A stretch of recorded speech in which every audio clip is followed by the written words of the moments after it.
You're listening to 5 Before, a faith community podcast. Remember to subscribe so that you don't miss any new episodes. For more information, check us out at faithcommunitylc.com or look for our app on iTunes and the Google Play Store. All right, guys, Kristen Jones, I'm back.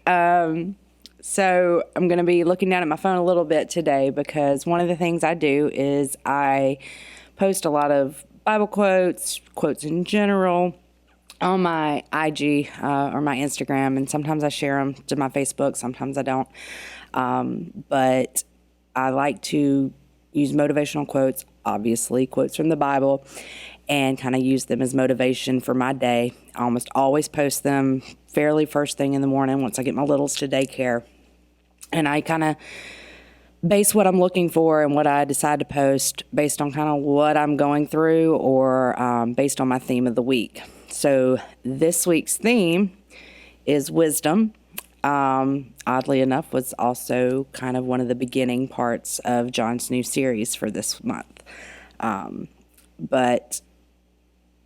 going to share the 3 quotes that I've given so far this week, and we're going to start with today's, which is, what if everything you're going through is preparing you for what you've asked? And then that's something like, especially as a mom, one of the jokes that we all say as a parent is, have you been praying for patience? Because your kids get crazy and you just, oh gosh, God, please give me patience. Please give me patience. And then next day they're even crazier. And it's God giving you your patience. He's not just going to give you patience. He's going to have you learn or earn it, however you want to view that. But I really like that quote, what if everything you're going through is preparing you for what you've asked? Because the beginning of it all sets up with the second quote, which is, knowing yourself is the beginning of all wisdom. And when I posted that one, I immediately said, false. That's not the beginning of all wisdom. The beginning of all wisdom is and always will be God. And God will, as you allow God to move in your life and to work in you, He will begin to conform your wants, your desires, your heart after His own heart and into His will. As that happens, you begin to ask for things and desire the things that are in His will, and desire things that are going to line up with His will and put His will and His plans into action and bring them forth. So yes, sometimes that means we've got to clean house. It means that we've got to go through some tough stuff because we've been in tough situations or we haven't been aligned in the will. And so now we need to, like I said, clean house, detoxify, get ourselves pure, our homes pure, our spirits pure, to be able to walk where God has us planned to be.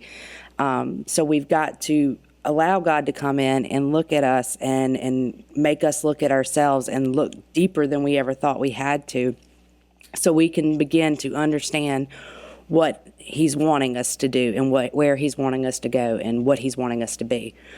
So I'm going to close out with a Bible verse, which is one of my favorites, which is James 1:5. And it says, if any of you should lack wisdom, you should ask God, who gives generously to all without finding fault, and it shall be given unto you. And I love this quote or this verse because it's also, the generously portion is also read in some translations as abundantly. But the beauty of it is the comma part of it, which is without finding fault.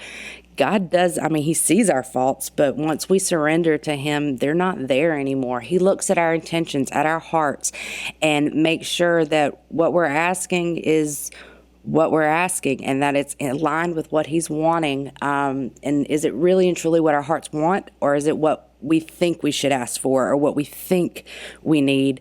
And sometimes God gives us those things we think we need, but we may not really want. But as I said, the whole path, purpose, wisdom part of it is understanding that you're in God's will and that you need to be in God's will to see the blessings come forth. And even when you don't understand what you're going through, maybe you've walked in your mind perfectly in line with God's will for however long, you're still going to go through trials. This world isn't nice. And when you go through those trials, you can ask God to give you some insight into why you're going through what you're going through. What is the purpose? Just me personally, the last 8 months, the number of times I fell on my face before God and asked him, why? What have I done? Why am I going through this? And abundantly above all, it's to foster the ministry that he's got planned for me. I don't know it all. I don't know the grand scheme of it all, but there is a purpose. And knowing that purpose exists, even though I don't understand fully what it is, knowing that purpose exists and having God reassure me this is all part of the plan. It will work out. It's going to be okay. And having that comfort is such a sense of peace, and it's that peace that everybody talks about, the peace that passes all understanding. And it helps a lot with the being able to manage it and get through it. So whatever your trial, again, big, small, annoyance, whatever it is, ask God, why? What is going on? What can I do to manage with this? He'll tell you. He'll give you some insight. It may not be very audibly as clear as me speaking to you now, but it will be there. It may be in a TV show you're watching. It may be in a song you listen to. It may be in somebody coming by and walking by, and you're able to minister to them because of what they just told you about their lives. But the purpose reveals itself. You just got to trust God to give you that understanding. Y'all have a great day. Thank you for listening to 5 Before, a Faith Community podcast. For more information, check us out at faithcommunitylc.com or look for our app on iTunes and in the Google Play Store.